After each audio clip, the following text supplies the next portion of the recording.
In today's video, I'm going to teach you how to add editors to Google Sites. If you're collaborating on a site, giving teammates editor access is the fastest way to build pages together, fix content, and keep everything up to date without sharing your account.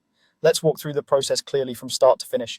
First, open Google Sites and edit your site. Head to your site the way you normally do and make sure you're in the site editor, not just viewing the published version. You'll know you're in edit mode if you can see the editing toolbar and panels for pages, themes, and inserts. If you have multiple sites, double check that you've opened the correct one to avoid sharing the wrong project. Next, look to the top right corner of the editor and click the share icon. It looks like a small person with a plus sign. This opens the sharing window where you control who can access your site and what they can do. If the window doesn't appear, confirm that your browser isn't blocking pop-ups and that you're still in the editor, not preview mode. Now enter the email addresses of the people you want to add. You can paste multiple addresses separated by commas, and you'll see suggestions from your contacts as you type.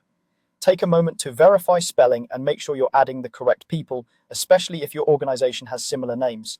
For teams that use distribution lists or groups, you can add the group address to include everyone at once.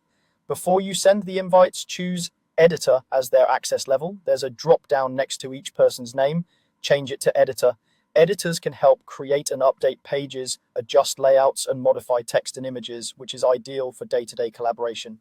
Grant this level only to people you trust with content changes. A quick tip, confirm the right level is selected for each person before continuing, so no one gets the wrong access by mistake. When everything looks good, click Send.